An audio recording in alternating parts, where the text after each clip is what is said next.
I think, is it getting it? Yeah, there we go.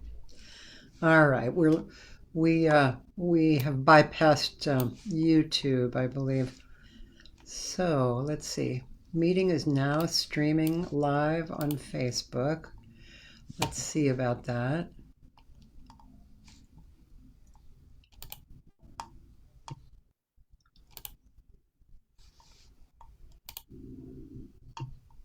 Okay, that's good. So, all right, now I'm going to play the music in the background and do a little cutting and pasting.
Knocking on heaven's door.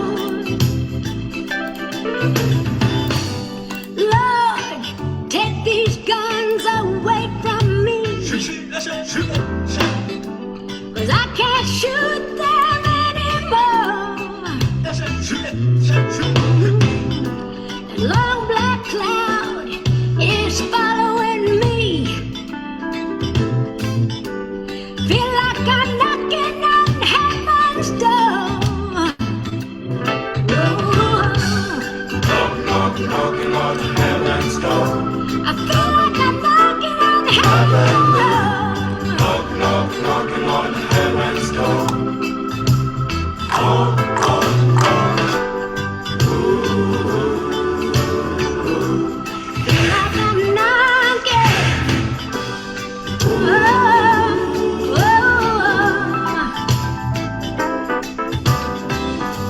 Lord, take this badge off of me, 'cause I can't use it anymore. It's getting dark, too dark to see. I feel like I'm knocking on heaven's door. Oh, Knocking on heaven's door. knocking on heaven's door. Oh, child, yes, surrender. Feel like I'm Knocking on on heaven's door. Oh, child, knocking on yes, heaven's door. knocking on heaven's door. Congo, child, yes, surrender.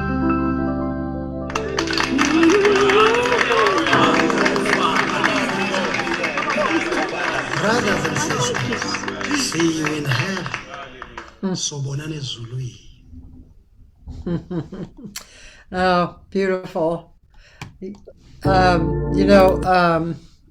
Ladies and gentlemen, my guest today is Alan Abrahams, and you're going to find out there's a lot of information about him. Hi guys, welcome. That was that was a production that you were responsible for, right? Yes, indeed.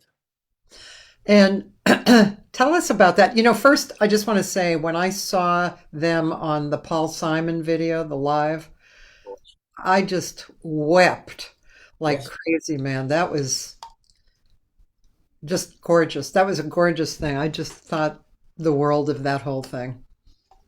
Well, Paul, I knew Paul for many, many years. In fact, I had a short moment drumming for Simon and Garfunkel Oh, right at the beginning of when Sounds of Silence came. But it was really Paul that was responsible for me producing Ladysmith Black Mambazo oh, because of my gospel background.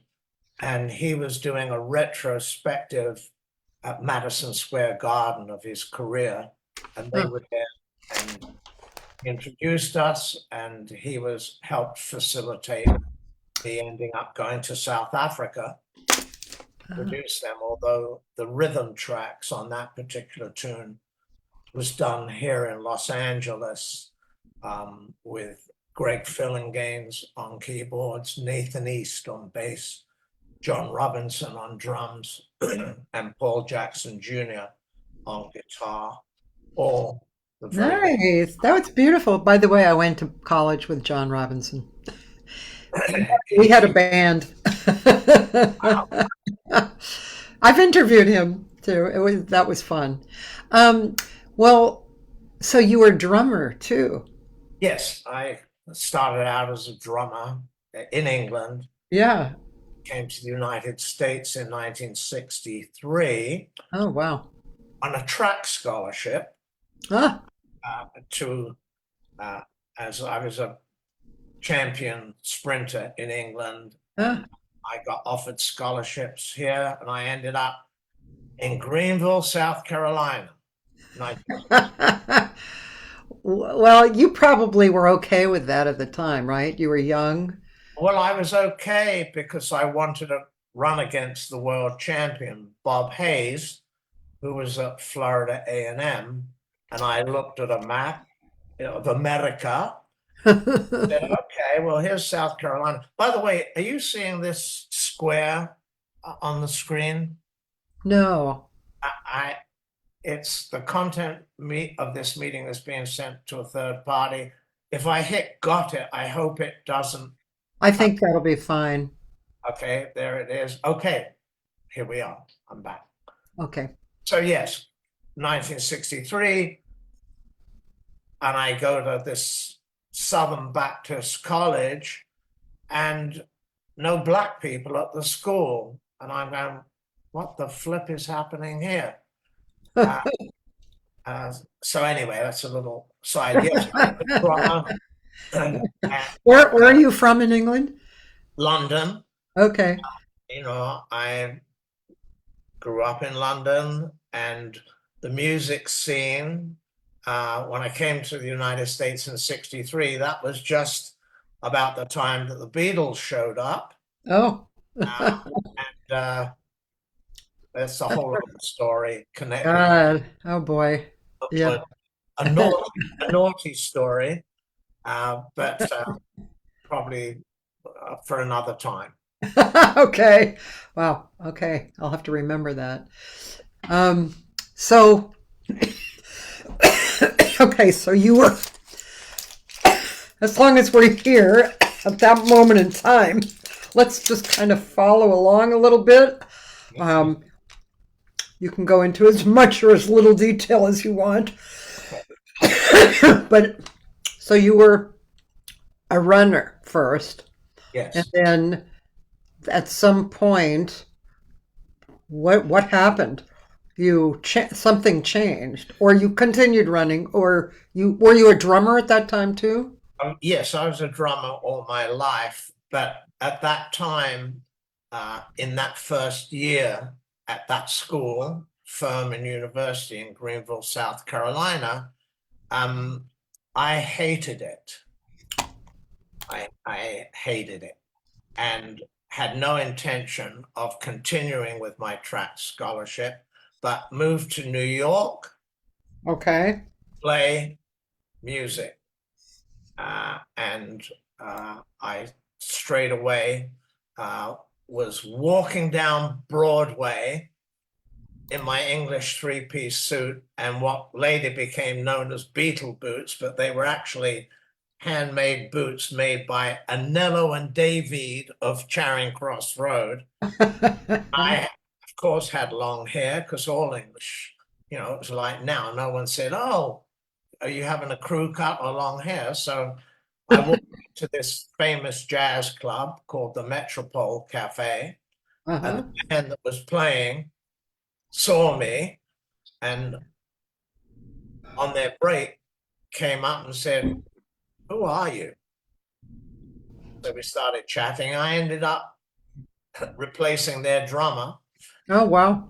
straight away in New York City, playing at a jazz club where famous jazz artists like Lionel Hampton, Maynard Ferguson, Gene Krupa were playing, and our band played the matinees, and so that's how I first started playing in New York.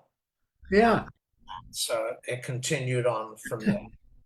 And so you played, did you play as kind of a career for a long time and then kind of move into producing and the other areas? Is that what happened? Yeah. Yeah. I kind of fast forward, I had a band called Pig Iron. Mm-hmm. We were signed to Columbia Records that I produced. And we toured with B.B. King and the Allman Brothers and Canned Heat. We were booked by this booking agency, Associated Booking. And so the agents there kind of, if you want Canned Heat, you've got to take Pig Iron. So we toured quite a bit. Yeah. But I got fed up with that part of it, and I loved the producing. I enjoyed it. I was apparently good at it. Yeah. So that migrated into when I was in New York, producing different artists. But ultimately, I was hired by RCA Records Oh. to be their executive producer on the West Coast. Last winter in New York that was so cold. And I remember standing on 48th Street where there was a parking garage and the heat was coming out of the parking garage and the snow was melted. And I stood there and went, I'm never spending another winter here in New York. And sure enough, RCA hired me. I helped facilitate Hall & Oates being signed, and they moved me to the West Coast. And my deal was, I want to be able to do whatever I want. Oh. They said, okay. Now, that's kind of a tall order. You must have impressed them. I apparently did. Yeah. It didn't hurt that I worked with Tommy Mottola, who had Hall & Oates, and Dr. Buzzard's Savannah Band, who were a platinum artist also, and a group called Odyssey had a hit called Native New Yorker. But they had no real presence at RCA on the West Coast. Oh. And as Ken Glancy, the then president, and Mike Bernicker, senior VP of A&R, said, Alan knows everybody in California, all the musicians. Did you? I knew Clarence McDonald, keyboardist for James Taylor and Bill Withers, and Clarence knew everybody. We were writing partners and producing partners. And the first hit that we had together was I produced and wrote with Clarence and James Gadsden an R&B hit called Just for Your Love. Oh. That was wonderful. And it was before anyone knew what smooth jazz was. It was kind of that kind of vibe. And I adored the Memphis Horns because I had been able to go to Memphis and work with Dan Penn and Spooner Oldham, who wrote Do Right Woman, Do Right Man for Aretha. Oh, wow.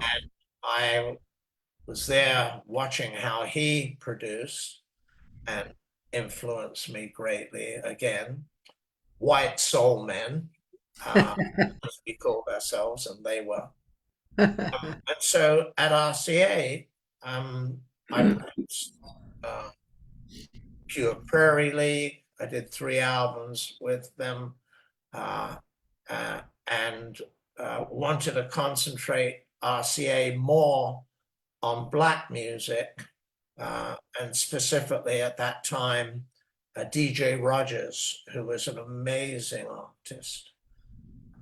And so I was immersed here in California, having budgets to produce wherever I wanted.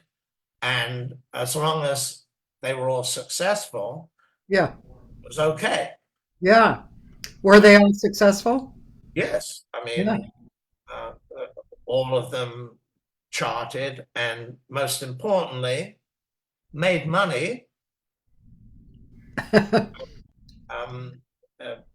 I understood, I had been on every side of the desk at that point. I had been an artist, I had been a manager, I had been a producer, I'd been a songwriter, I'd been a publisher, and understood and still understand all the nuances, Yeah. contracts, and I negotiated all those contracts. And I ended up doing certain lectures and teaching people what the real world math was of how things got recouped. Yeah. And how do you get to getting royalties, both as artists or songwriters, and explaining to people through, including this day, what licenses, how they were and should not be cross-collateralized, Yeah. from songwriting to the actual recouping of the cost of making an album and artist advances and videos and tour support and all of that. So How now this is probably a very big question, but I'm really curious if the what you just described, the reality of what you were doing has changed, like how it, if nowadays, my impression is that it's not the same as it was then. absolutely. And is it, I don't know, do you have that's why I said it's a big question. I mean, there's so many places to go with this, but just curious if you think it's gotten better, it's worse, is it geared towards genres, better or worse? Well, if you're talking about the current climate of music and entertainment, there's a reason why Bob Dylan, Sting, Bruce Springsteen, Neil Diamond, Stevie Nicks sold their entire catalogs, because there are no more meaningful sales. So when you're doing the real world math of, let's say there was $100,000 budget and a $50,000 advance to the artist, Yeah, recoup those costs, those days are over. right. They're absolutely over. And in this day and age, I explained to someone actually connected to my longtime client and dear friend, Les McCann, who just passed a couple of weeks ago. Someone was asking about, I'm his executor and trustee, and they said, oh, there must be royalties. I said, I use the analogy that I just mentioned about all these artists selling their catalogs, because there are very few unit sales anymore. It's all streaming, and real world math of streaming is 3/100ths of a penny per stream. It's a different world. And certainly Universal, Sony, and certain independent companies are buying up these catalogs like real estate. So if you're a young person coming into music, and anybody that's got a MacBook Pro and a microphone is a producer in their bedroom. And why not? It's not the same as having musicians in the room at the same time and magic happening. It's not simple, and I'm not dismissing drum beats and rap and hip hop, certainly not. And certainly rap and hip hop has been wonderful for Les McCann, because we had over 150 artists sample Les McCann's music. Really? And I made sure that the licenses were properly paid and in order. But so when people on Facebook or Instagram go, hey, my song got streamed 1 million times and I only got a check for, a couple of $1,000 or whatever it is, got a deal in where things are now, which is what you asked me. And where things are now is it's all streaming. Can you make money streaming? I represent a mixing engineer that is the mix engineer for a group that you may or may not have heard of called the Suicide Boys. No. They're white rappers, really good. And when my client introduced me to them, he said they have a rabid following, was the word that he used, a la the Grateful Dead. Meaning, if they set up a tent on Santa Monica Boulevard, There'll be thousands of people there. absolutely, paying customers. Yeah. Asses in seats. Yeah. So the Suicide Boys, and this is public knowledge, I'm not disclosing anything that is confidential, 2 billion streams a song. Do that math. I didn't even know how to write. Billion. It's amazing just thinking of 2 billion people listening across the planet. It's amazing.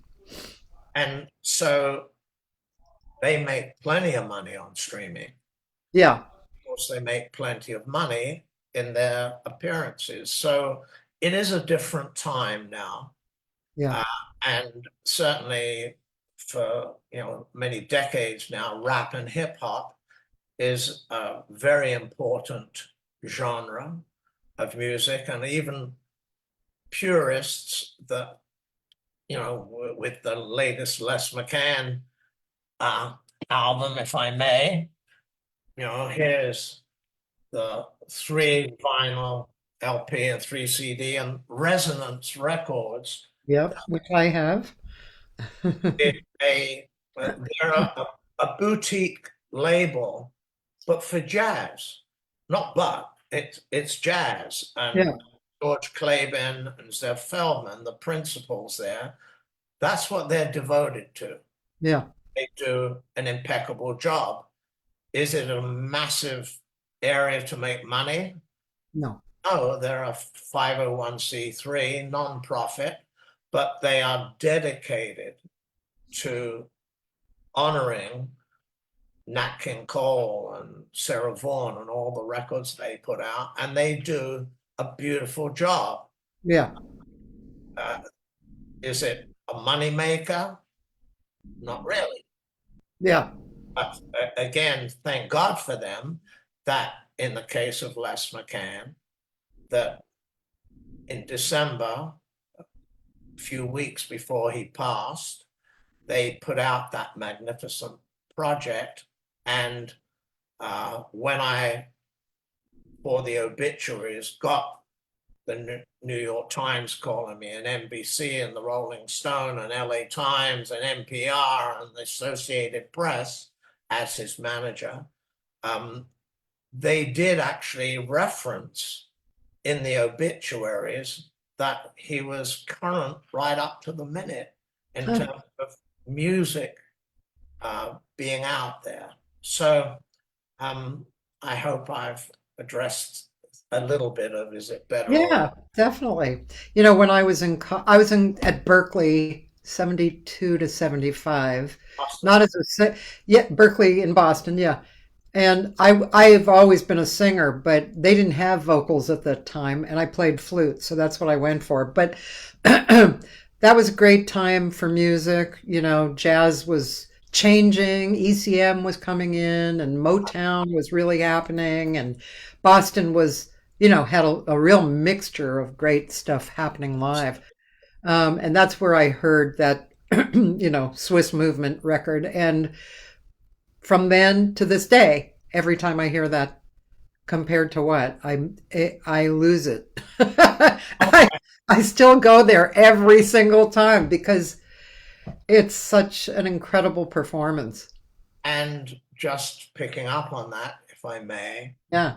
that performance with Les McCann and Eddie Harris, they had never set foot on a stage together before that moment. I remember that. Yeah. And they caught lightning in a bottle. And in fact, Les, it's public knowledge, had smoked hash for the first time. He wasn't sure what was happening. When he finished, he went up to his room and he called his wife and said, I completely messed up. I didn't know what was happening. And Les, you better come down. Excuse the term, this shit's a motherfucker. And sure enough, it was lightning in a bottle. And Les and Eddie, you know, worked together for a few years after that, and people, jazz aficionados, would go there expecting that, which something Les McCann always did, took it to the edge and didn't fall off, and challenged his musicians to go with him and express themselves. But he was a great leader as an artist. Yeah. And so he, with a look or a nod, could make stuff. Yeah. And also, you know, as I was growing up here in LA, you know, I was 21 when I moved here, but I feel like I grew up, you know, here with a lot of the jazz people. And I think that he was a jazz person who it affected me very deeply. He did because he like I mean I was drawn to people like that. He was kind, respectful. You know, you're a human being. You know, and you're nice, and you're a singer, and you're, you know, I mean, just he was real, and he was quality, and he was inclusive, and yeah, so I will always appreciate him for those things as well as his music, you know. He was a pioneering artist. The movement that he was considered to be one of the architects of was called soul jazz, the soul jazz movement. Yeah. And so he infused a lot of the black church into his playing. Yeah. And in interviews, he said, you know, well, what did you come up listening to? And certainly he was influenced by people like Errol Garner. Yeah. But he brought a lot of the black church in, and just as a segue, I have loved the black church. And when I actually lectured for a moment at Berkeley under Professor Larry Watson, Lawrence Watson there. And I bought Tata Vega there, who was my client at the time, famous for singing Miss Seeley's Blues and Maybe God Is Trying to Tell You Something in the original Color Purple. But I start out when I speak anywhere is that all popular music has come through the Black church. All popular music has come through the Black church. Marvin Gaye was not the first person to say, "Can I get a witness?" And the Isley Brothers doing "You Make Me Want to Shout," that's a Church of God in Christ, Kojic groove. And it's such a rich reservoir. And to this day, you go to any Black church and there's a 12-year-old Whitney Houston killing it. Yeah. A training ground for musicians. The Hammond B3 organ, which is signature to Black church, in fact, was invented by Hammond for the Catholic Church, so that the Catholic churches could not aspire to have a pipe organ, massive pipe organ, and the Catholic Church didn't embrace it, but the Black church did. Huh. And I'm one of the executive producers on the upcoming Billy Preston documentary. Oh. Billy Preston was the B3 master, and that's why he played with the Beatles. If you saw Get Back, the documentary, when Billy Preston walked in, the Beatles have been struggling to write. And when he walked in, everything changed. I actually had the honor and privilege of putting together his funeral right after 6 months after I had the honor and privilege to do it for my late friend Lou Rawls. And at Billy Preston's funeral, I called my old mate, Joe Cocker, and said, "Joe, Billy's gone. Can I fly you and your pianist in?" He said, "Yes, Alan, when?" I said, "Tomorrow." And he did. Oh, wow. When I was reading at Faithful Central Church, and again, this term Kojic is throughout all gospel music because it's the largest Black denomination, 9 million active members. And West Angeles Church of God in Christ is the pastor there was the chairman of the Kojic denomination. And that's where I put on Lou Rawls' funeral. And then 6 months later, when Rodina called me and said, his sister said, "Could you do the same kind of thing that you did for Lou, where we had Stevie Wonder and Jesse Jackson and Joan Baez and all these wonderful Andre and Sandra Crouch." When Billy passed, when I was reading letters to the congregation from Bill Withers, the Rolling Stones, you know, "We love you, Billy," and all of that, because Billy played with them all. And I then said, and now I'd like to have a friend of ours, a young man, to come and sing one of Billy's most famous songs, "You Are So Beautiful," that Billy wrote. Mr. Joe Cocker, when he walked up into that pulpit and sang those first 6 words, "You are so beautiful to me," it was pandemonium. Oh, God. It's glorious and wonderful. Wow. And the Black church, the spontaneity Uh-huh. of what happens, and that's what drew me so much all my life, because I grew up in England, but my mother and father, my mother was a fantastic singer, and my parents were part of a I can say it, a left-wing theatre in London called Unity Theatre, where we met Paul Robeson. So I look back on it, and there's a picture of my father, David Abrahams, with his arms around Paul Robeson, and I went, oh, that's where this came from, this love and respect, Yeah. admiration for these incredible artists and musicians. And I'm not pretending to be Black, but I have been embraced, and I embrace this gorgeous community. And as I said, all popular music Yeah.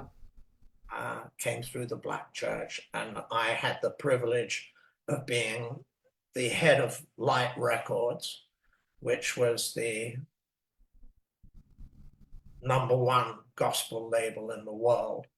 And I had 14 top productions that were part of the language of gospel, with New Jersey Mass Choir, the LA Mass Choir, Vicky Winans commissioned, Bo Williams, all artists that I signed to the label.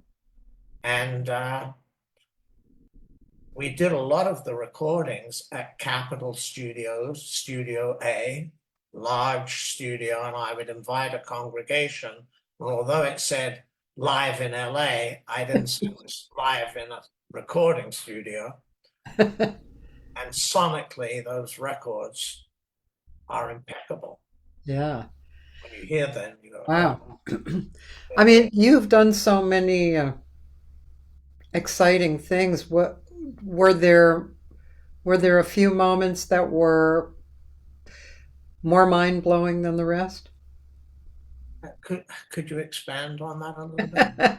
Like, did you have a few experiences along the way that just blew your mind that will never ever change? Or it sounds like there were a lot of experiences like that. Okay.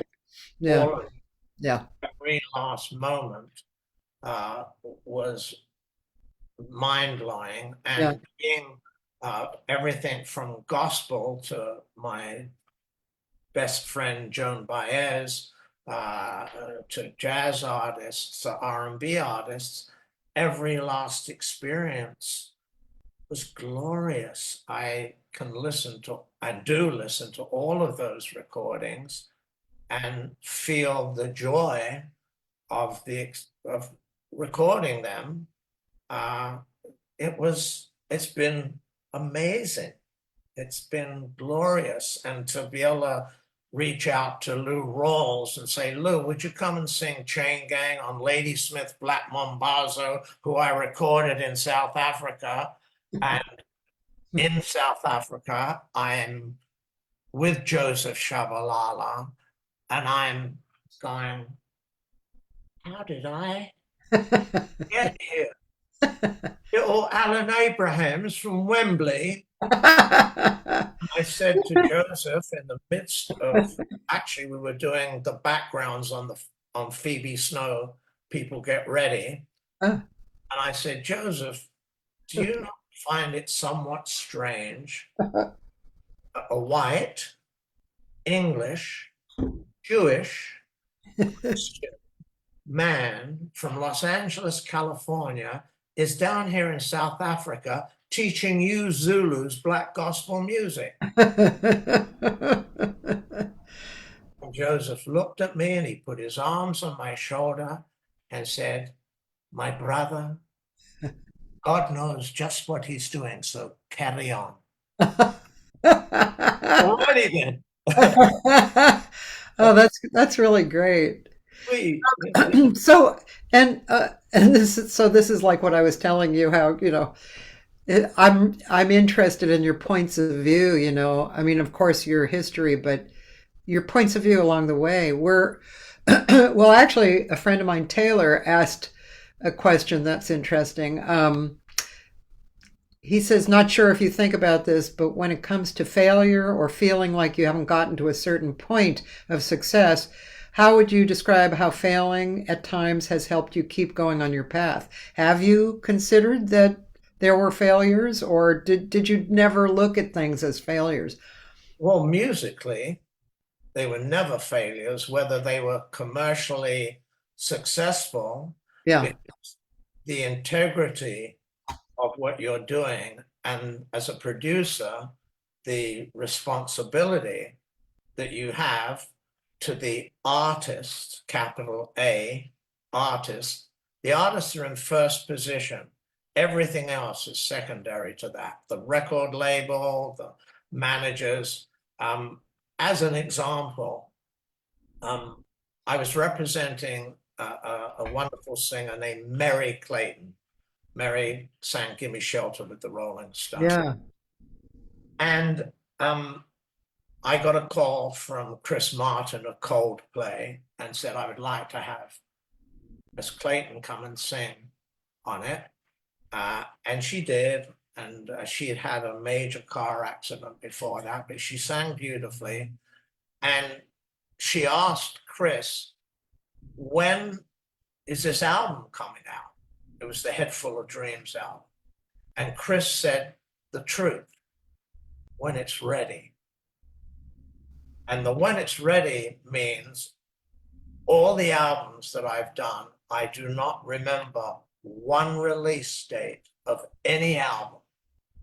It came out in February. I don't know. I do remember some of the drama connected to it. We got to have it out by Christmas or by my bar mitzvah or whatever it was.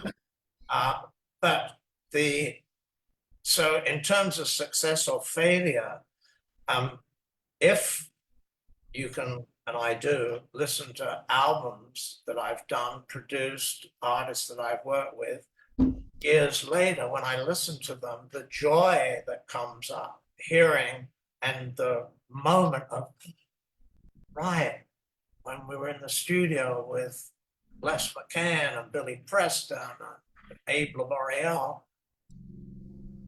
that was the success, not a number. And so failure, I read an interview with Herbie Hancock talking about Miles Davis and saying the notion of there are no wrong notes. Certainly in jazz, there are no wrong notes. And Herbie said if there was one moment where he was under the piano trying to fix something on the pedal, and he came up and he played something that might have been considered a wrong note, but Miles said, it's the next note. Right. And in our book that I had with Les McCann, that I was Oh, cool. I was the co-editor and co-curator with Pat Thomas. Oh. Here's a picture of Miles Davis on the back, and he's not playing it. He's not playing. And Les had that kind of access, all access pass of one as one of their peers. So we've got Aretha and Roberta and Miles and Cannonball, all these artists. In that particular lovely picture of Miles, he's looking at the trumpet. He's not going, hey, this is, or as Les as a pianist, yeah, this is in B flat. It's all the black keys, the B flat scale. They're beyond it. Yeah. So there is no success or failure on any level for a musician if you have the passion and the love. Use it. It's the meaning of life. And with that moment, I need to take a momentary break. I'll play something. What should I play? What do you think? That's a good question. Let's do something completely different and play Joan Baez. Okay. Any particular song? Yes. Brothers in Arms. Okay, I'll be playing that. Yes, thank you.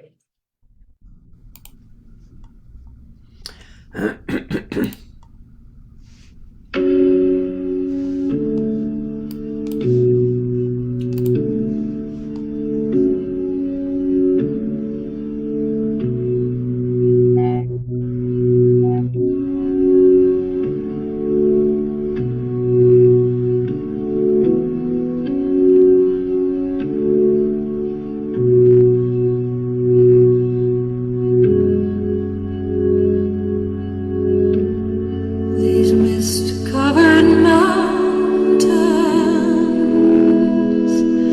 are a home now for me, but my home is the lowlands, and it always will be.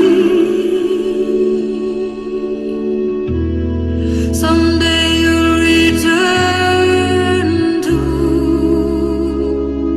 your valleys and your farms, and no longer burn to be brothers in arms.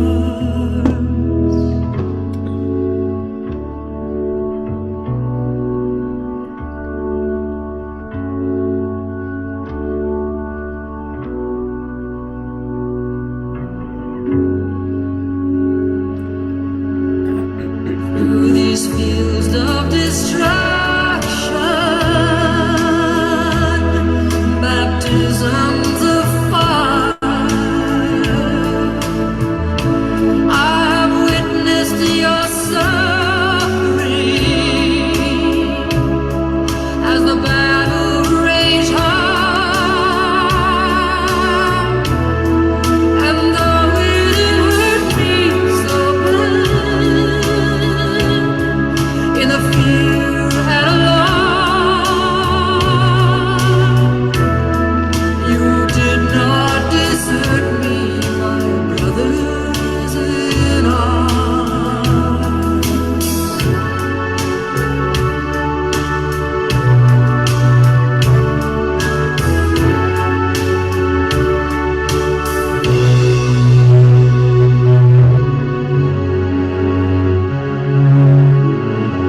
There are many different words and a million different songs, but we have just one word. Why live in different worlds?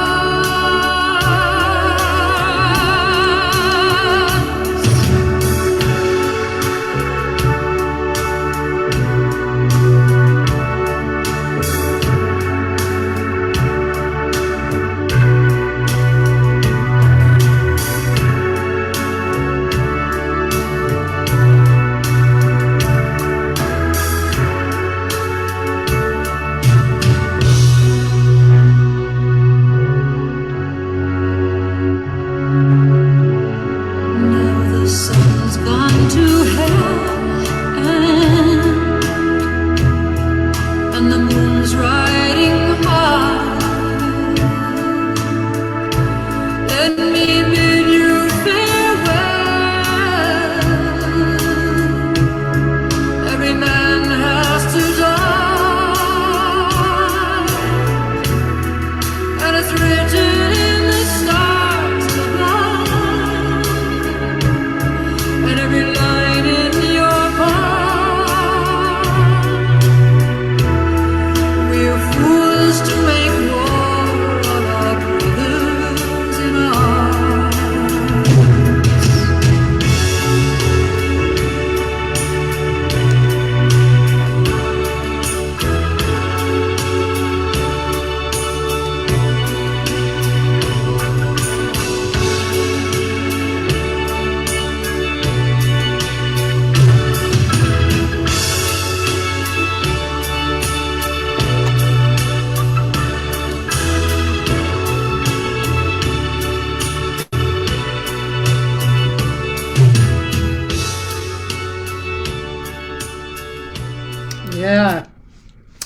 When I was younger, people said I looked like her. That's a great compliment. And by the way, that's your friend John Robinson on drums there. Oh, cool. Really? Yes. John's so versatile. And again, as a producer, casting the right musicians for the right artist. And that first album that I did with Joan was called Recently. And she hadn't made an album in about 10 years. And my former assistant at RCA, Paula Jeffries, said, Joan is interviewing producers. I would like you to interview with her. And I said, I don't think that'd be a good fit for me. And she said, you're absolutely wrong. You'll love each other. She was dead right.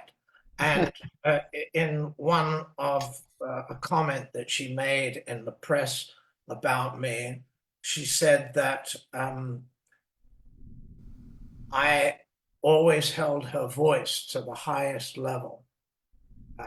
And on that album, her singing was so breathtaking.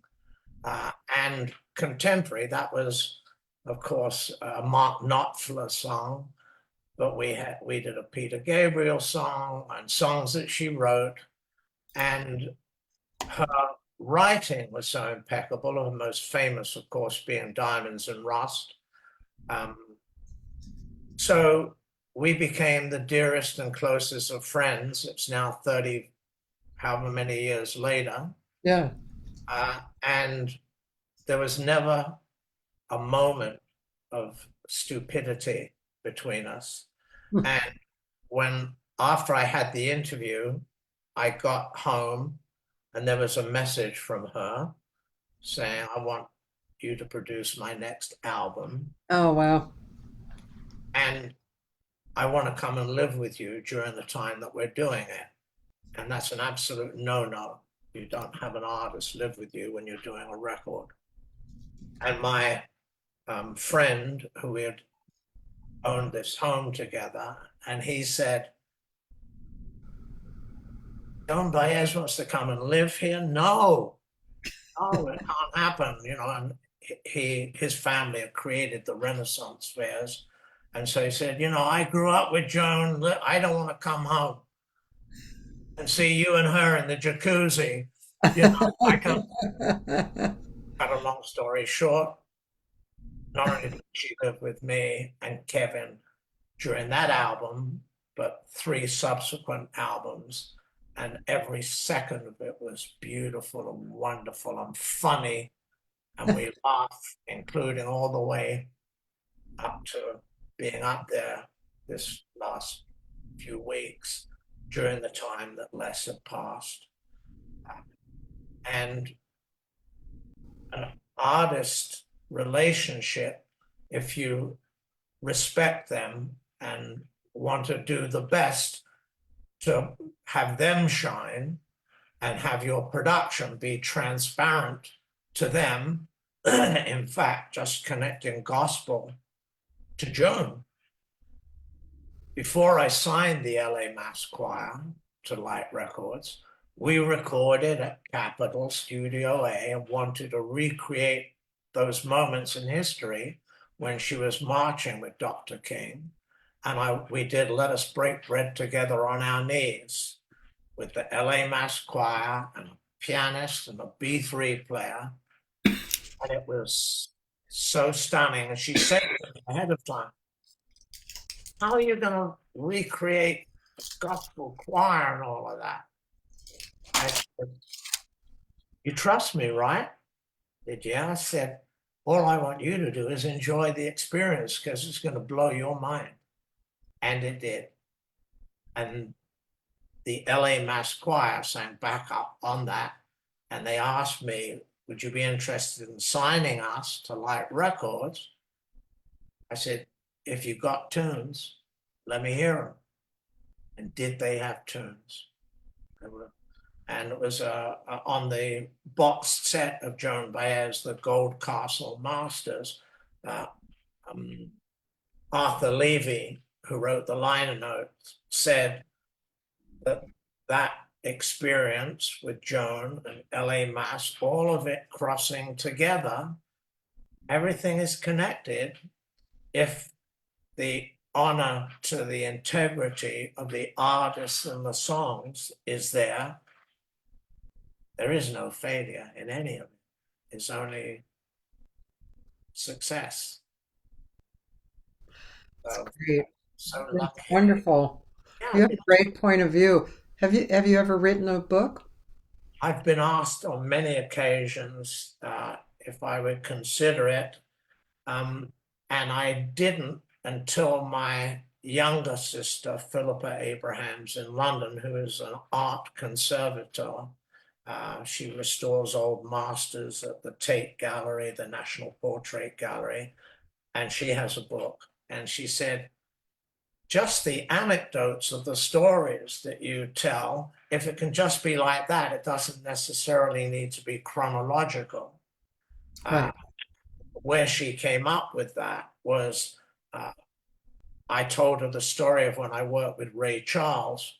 I got a call from Ken Glancy, the president of RCA, and said, look, Ray Charles is going to call you. And in those days, RCA had studios where our offices were, 63 Sunset. He said he wants to redo his vocal on Oh Lord, I Found My Way, on the Porgy and Bess album that he did with Cleo Lane, and he wants you to do the recording. So he calls me up. Hello, RCA. This is RC. I said, RC, this is A. And by the way, my middle name is Victor. Came, I go down, I'm recording him. It was amazing. And when he finished the vocal, oh Lord, I'm on my way. I'm on my way to a heavenly, woo! He finished. Said, RCA, what did you think? He said, Ray, that sucked. Could you be a little more soulful? Maybe try a little harder. The engineers and everyone, there was dead silence. And he started to laugh. So hard, because what he did was breathtaking. And so again, it was a gospel feel, and the artist was comfortable and happy and delivering. The atmosphere was so inspiring. That's part of the job of the producer, set up an environment where the artist, with Joan, I got John Robinson, I've got all these wonderful players on all of it. Gene Page, the great arranger who, arranged everything from You Lost That Loving Feeling to Kenny Rogers. And you get the best of everything, cast the right people, and get out of the way. The magic's happening. Yeah. So, okay, so were there times when, as a producer, that you felt like you had to step in and realign people? Or did you just get out of the way? No, I'm a very hands-on producer, very hands-on. So as an example, with Dolly Parton, when Dolly came to sing on Ladysmith Black Mambazo's album, the track Knocking on Heaven's Door, she walked in this green suede mini dress, and she had little dreads in her wig. Because I had arranged with her that they would sing on her album and she was going to sing. She walked in and said, I said, Dolly, did you listen to the track? And she went, no. I said, but it's the Bob Dylan tune, Knocking on Heaven's Door. And she said, no, I don't know that song. I said, but Alan, I want you to stand out here in the studio and hold my hand you show me what the lyric is and where the holes are, and I'm going to fill them in. I did, and I, worked on a phrasing. If you heard on that at the beginning, you played I asked her before we started recording, I said, well, who's your influence? Who do you like? Who have you listened to? And she said, my husband and I always used to go and see Otis Redding. So all I needed to know. And her phrasing, so soulful, and her intonation, there was no auto tune or any of it. She did it. And in the second verse, talk about stepping in, she came in, the intro was long. She came in too soon. I said, no. And she said, and all of the men of Ladysmith Black Mambazo, there's 10 a cappella, they're in the control booth. I'm out with her. And she turns to me and says, well, Alan, I may not have their rhythm and soul, but they don't have these boobs. And me and the engineer, I couldn't breathe. I was laughing so hard. But Mambazo, when we went back to South Africa, each one of them came to me separate and said, brother, what is boob? Stepping in, making it happen. If you got the greatest people cast, JR, count it off.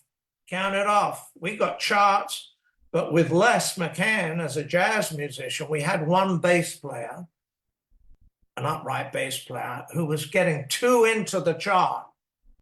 Les walked up to him, took the chart, tore it up.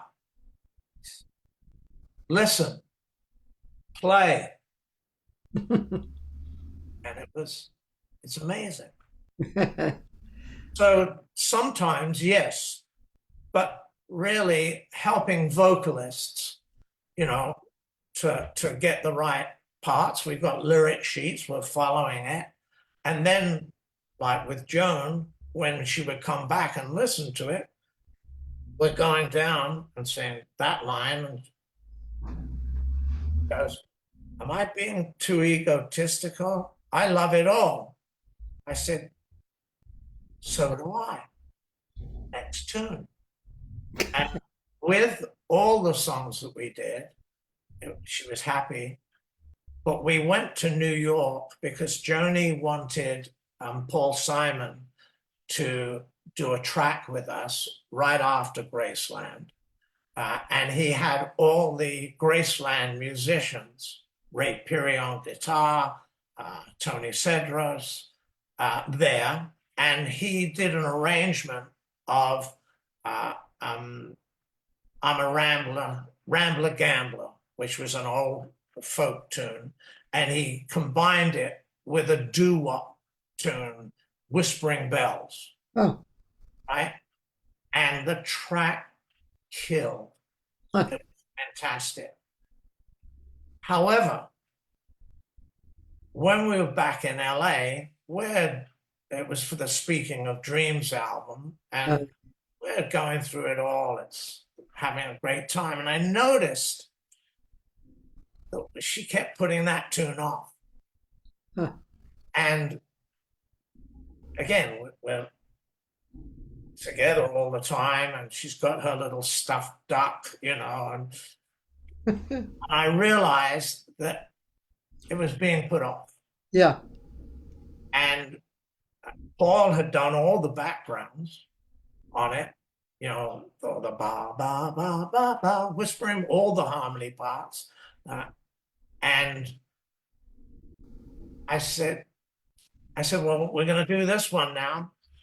And she says, okay, I've been practicing it. I'm having I'm not quite sure where to place it. And I said, well, what would the duck do? Why doesn't the duck sing it? That broke it for her. She starts out, and on the tape box, we wrote, the Barnyard Animals from Hell version.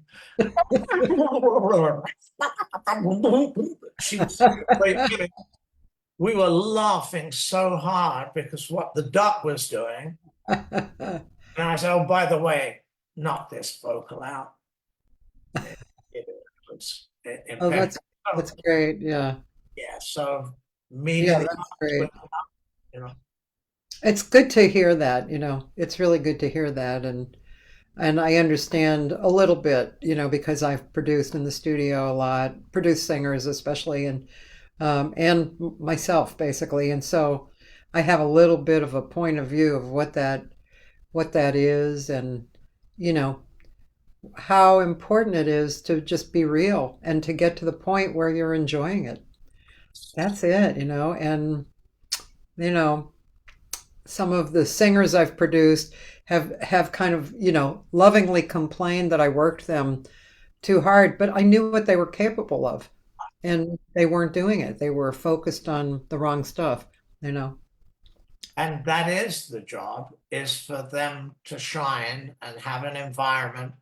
In gospel music, it's a little different because there's the added element of the spirit truly has to move. You can't fake gospel. Yeah. And when I did the first LA Mass Choir album, we were at Capitol Studios and we had a congregation, and I had Andrew Goucher on bass and all these wonderful players. I said to the congregation, we're not going to fake gospel. You see the building we're in, the shape of it, it's the shape of a rocket ship. And we want to send this up into the heavens. So if any of you feel like you want to take a handkerchief and slap Andrew Goucher across the face for what he's playing, it's church. We got to have church. Don't fake it in here. Yeah. You hear those records, and the spirit did move. And it's moving when you hear it every single moment of every single time. Can I ask, is this something that we can listen to now, or Yes. see? Yeah, because I'm not actually familiar with this group. It's the LA Mass Choir. LA Mass Choir. LA Mass Choir. And play That's When You Bless Me. Okay. Is it on YouTube or some? Yes, it's, if you look on YouTube, one of the versions is at least 10 million views, and there's other versions at 5 and 9 million, You said That's When You Bless Me, right? Okay. This is very intriguing. I want to see this. So this one right up here, this. Yes. Oh yeah, only 9.8 million views. And then there's another version at 5 minutes. So there's been, on this one song alone, 15 million views, because it's now part of the language of the Black church. Wow. Every choir around the world now sings this tune. Wow. And this is a live version. Yeah, that's well, we did the live version, but that's when a concert. But this version, and you can see the mass hits, it's packaged and repackaged because it becomes successful, like New Jersey Mass Choir tunes, if the church embrace it. And and all choirs do this tune. Okay. Yeah, I'm gonna check out this. Like, this looks interesting too. The Alumni Virtual Inspirational Choir, but all of them have copied. So this one is the original. Yes.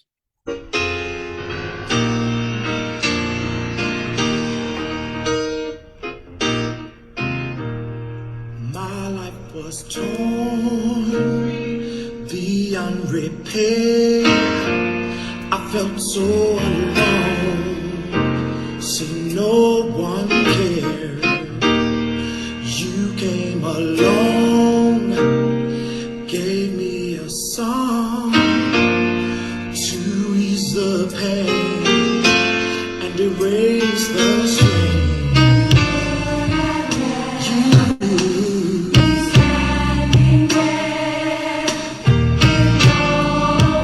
With no one to care, but you promised me. There are times you did just what you said. Against all odds, I made the choice to give you my trust.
What a great song. Woo! Performance, amazing. You know, and the fact that churches around the world, choirs, embrace it Yeah, and do their own versions, because whenever they do it, the opening, "My love was torn," that first thing, everyone in the church, hands goes up, they feel it. And, that's more of a 3/4 ballad, 6/8. yeah, But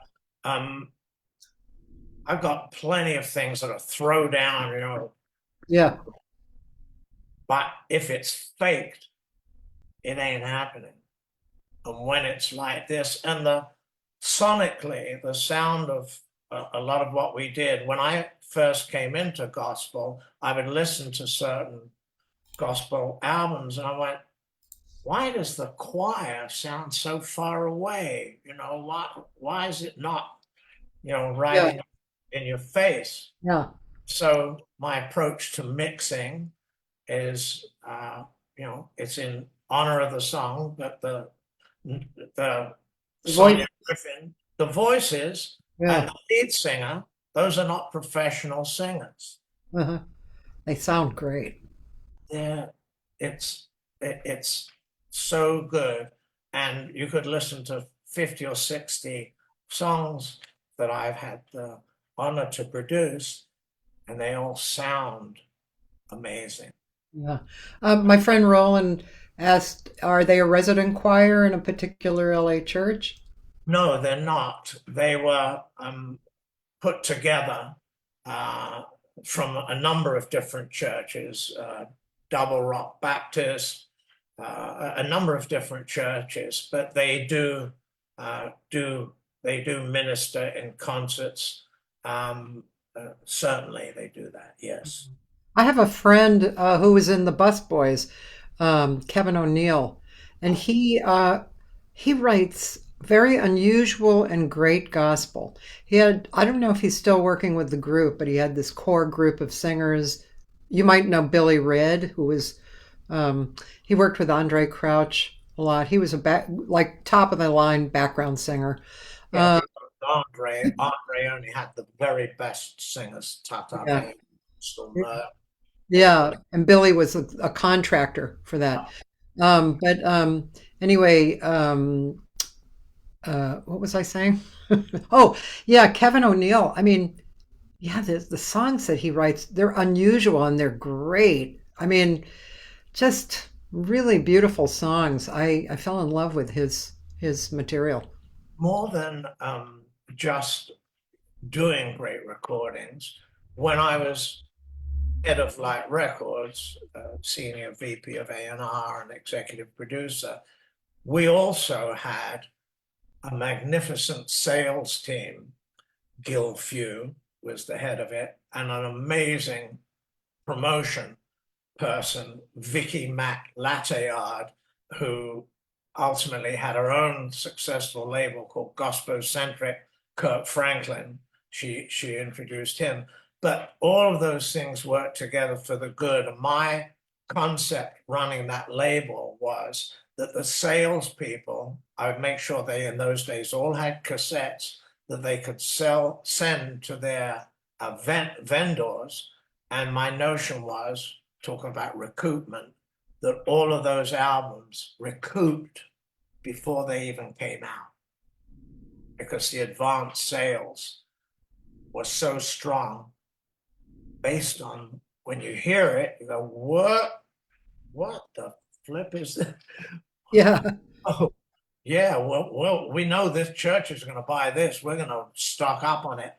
And so I also made sure that when I went to the James Cleveland convention, that we weren't trying to take something, we're trying to put something in. So we made sure we had a booth happening, and to be respectful of that beautiful community of people. And so there's so many of those songs. You could, if you ask any person that's a church member, do you know the song Praise Him? Do you know He's Coming Back? Do you know Oh, the Blood? All of these songs, they're in the fabric of the church. And even not in the church, I was diagnosed some years ago with kidney cancer in both kidneys. It turned out not to be accurate, but I went to a doctor, and after hours at about 6:30, and I was very anxious, and I'm sitting there, and the young woman who's in the reception is sitting with headphones on, and I went, I'm Alan Abrahams, I'm here to see Dr. Chamey. She said, oh yeah, he's gonna be right with you. And I said, what are you listening to? She said, well, you wouldn't know it. I said, try me. That's when you bless. Oh. Oh. Wow. That's when you bless me by the LA Mass Choir. Oh my gosh. But yeah, I know. At that moment, I knew I was going to be okay. Wow. Beautiful. The songs do have to, in an honorable and legitimate way, minister. Yeah. For real. That it doesn't matter whether you can sing them or not sing them. Yeah. The lyrics and the spirit on those recordings is authentic and not, hey, are we all in the gospel mode now? Okay, let's all clap our hands. Yeah. No, just honorable in every way. So I didn't mean to get off on that tangent, but there you go. Oh, that's okay. Obviously, gospel, huge area of in your life. Was there other music that you felt as strongly about? Yes, R&B, soul, Yeah. uh, uh, rock and roll. Everything.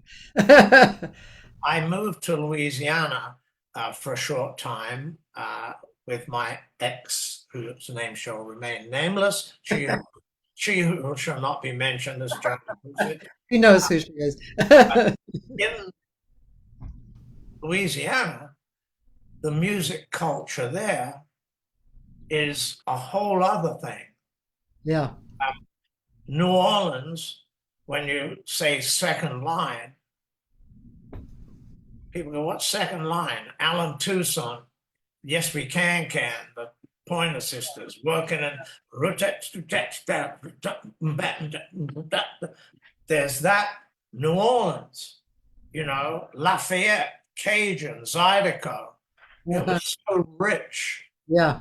And because by the time I moved there, I was well known in all these music fields, I was embraced straight away and got to soak it all up. Because wherever you are in South Africa or Memphis or New Orleans or England, Yeah. music is everything. Yeah. Where would we be without music? What would life be without music? Yeah. So to have been able to, all these years, produce with the greatest musicians, right ones for the right song, I count it all joy in every way. And I listen every night and I go,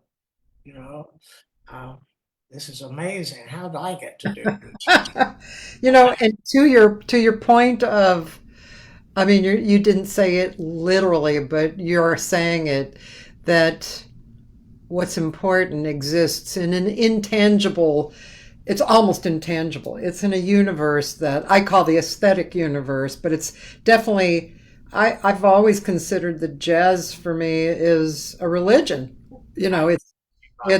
It connects me to God. It's something I practice. When I enter that universe, that's the God universe, And I remember when, speaking of New Orleans, I sang on the Mississippi Queen several times. And a trumpet player named Al Boletto was the band leader, and Johnny Vidakovich, he Okay. was the drummer. And the very first moment I opened my mouth, Johnny Vidakovich, it was like an arrow into me. And I looked at Al and he said, I know. I know. I like it. And I know another appropriate moment. Some young players, as they come up, and I always nurture young people, and one particular individual, and we had a lot of success together. I won't name him because the next part of it, and we got separated. For whatever reason, he got egoed or whatever it was. Yeah.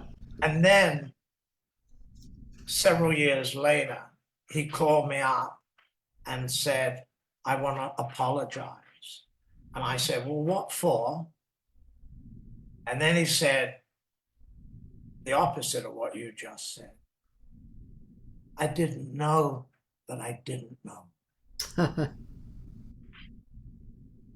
So all the lessons that I was pouring into him, it did stick, even if it was years later. And for you there, when he said, I know, that's a whole other recognition where the language of music binds us all, not just musicians and singers, but, without an audience, does it touch people? Does it make them, as it does to me, does it make you cry? Yeah. Or when you hear a Les McCann doing what he did all those decades so amazingly, that's why it's not surprising to me that I've had literally hundreds of calls. Yeah. Because people say, you don't know what he meant to me.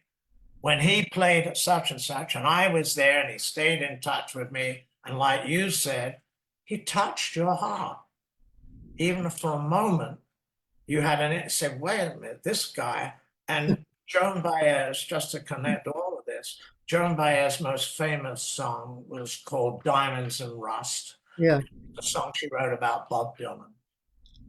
And there's a line in the song that says, when you burst on the scene, you were already a legend.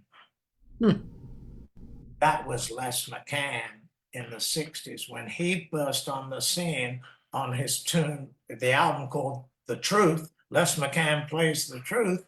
Yeah.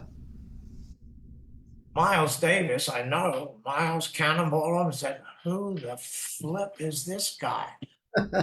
Right. Who is it? What? He did it all over the world because the universal language of music, no matter what is coming, and when rap and hip hop artists say, oh, that's my beat, you don't own 4/4 time. No, whatever you're saying is something else, but you don't own 4/4 time. And even with reggae is all on the ups, on the end. It's ups, still 4/4. Yeah. So, and it's been an amazing journey so far. With much more to come. Do you mind if I play the Swiss movement compared to what? Do I mind? I would be thrilled. I'm guessing everybody has heard this, but I don't know. Don't forget the story. They had never set foot on a stage before. Les had never sung it in public before. So this might be a good way to conclude because it's 1:35. Okay. To have a 2 o'clock. Okay, great. Thank you. Okay, let's watch this. And There it is.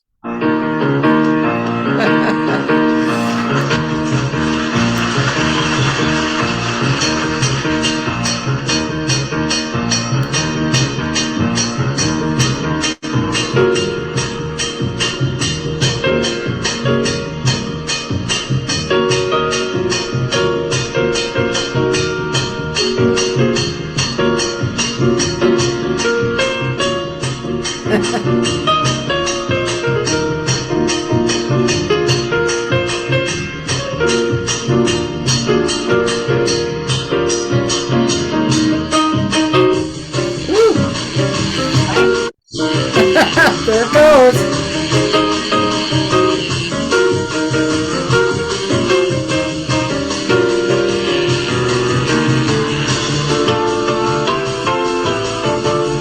Not even looking at the piano. Right.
Love the lie and lie the love are hanging on, we push and shove.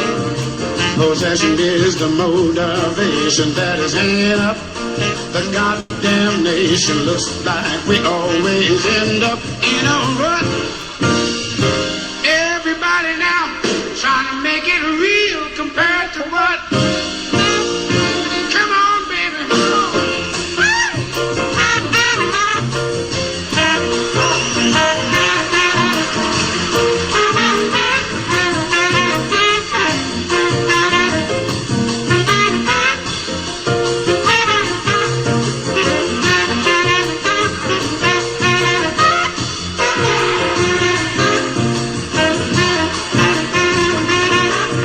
Slaughterhouses are killing hoes, twisted children are killing folks, poor dumb rednecks rolling logs, tired old ladies kissing dogs. I hate the human love of that stinking butt. I can't use it, trying to make it real. To what? Come on, baby. Sorry, what were you saying? When Les plays the piano in the next solo, Yeah. so stunning. They're all looking at, they're all, and they've never played together before, unless I it's know. leading the whole. I know. The vibe is unbelievable. Is war. Folks don't know just what it's for. Nobody gives us a rhyme or reason. Everyone doubts, they call it treason. With chicken feathers all the way out wonder. God damn it! Yeah. Trying to make it real compared to what? Suck you to me. I'm here.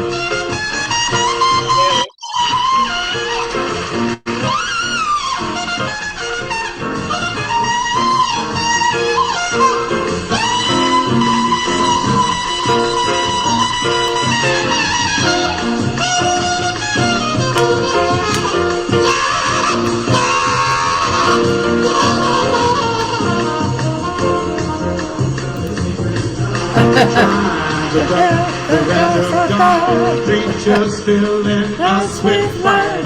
They all trying to teach us what they think is right. They really got to be some kind of Nuts. I can't use it. I'm trying to make it real compared to what?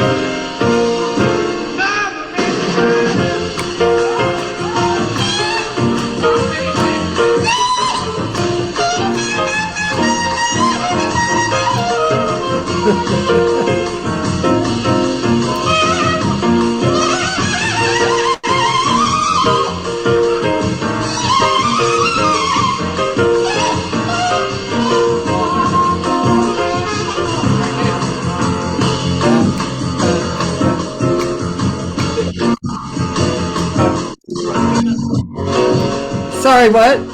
No. They're following Les. They're doing these modulations.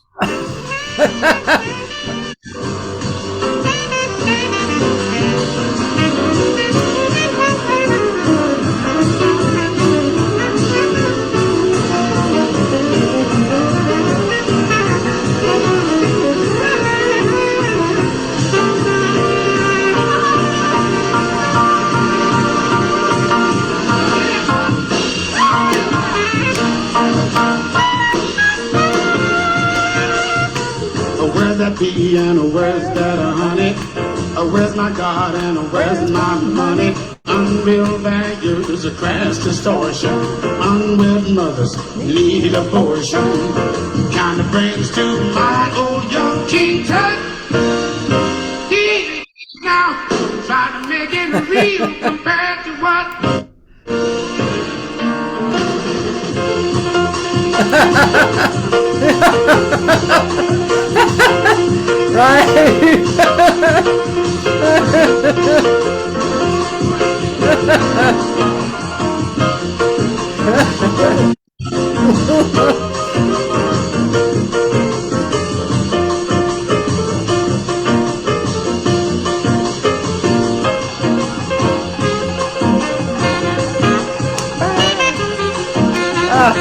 Yeah.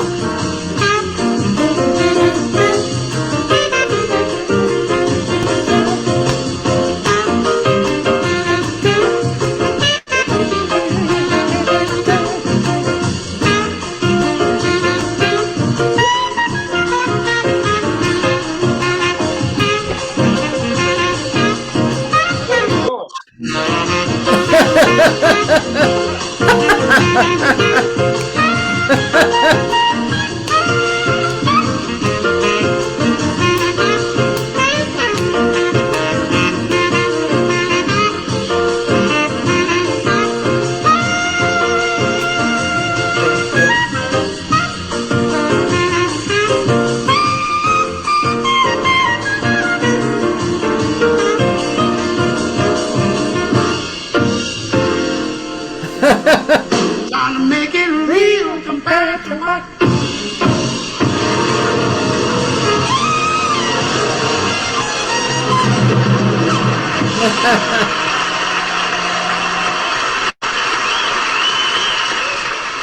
Boy, those people must have just died in that moment, huh? Damn.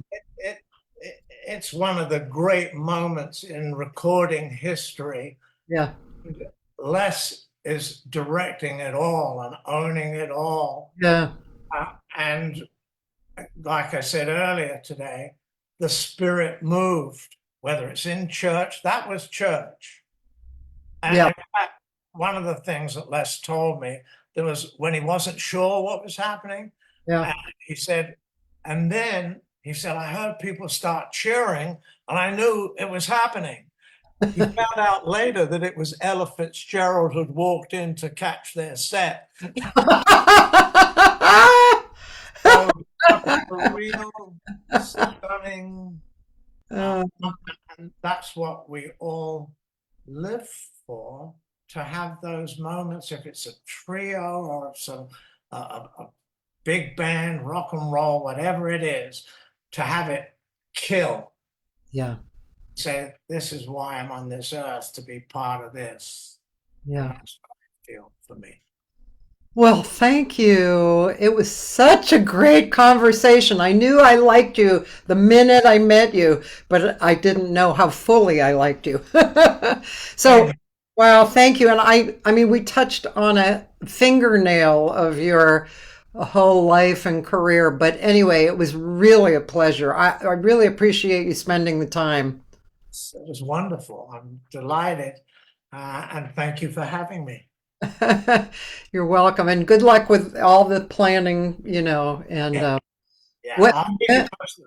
I would like to know, yeah, that would be Of course, because it'll be by invite, and I don't have the venue set yet. And once I do, then everything else will come together. But just today, Greg Fillinganes called me and said, when is it going to be? I want to be there, and all of that. And it'll be a celebration. And that's what it was with John Black, who wrote That's When You Bless Me. Yeah. It was a celebration, and to hear all the people at the church, as well as LA Mass Choir, singing that song when it started out, that John played it to me in the living room. Yeah. Whoa, wait a minute, we're doing that. Doing that. So thank you for having me, and we'll speak again soon, I hope. Okay, thanks, Alan. Have a great day. Bye, same to you. Bye-bye.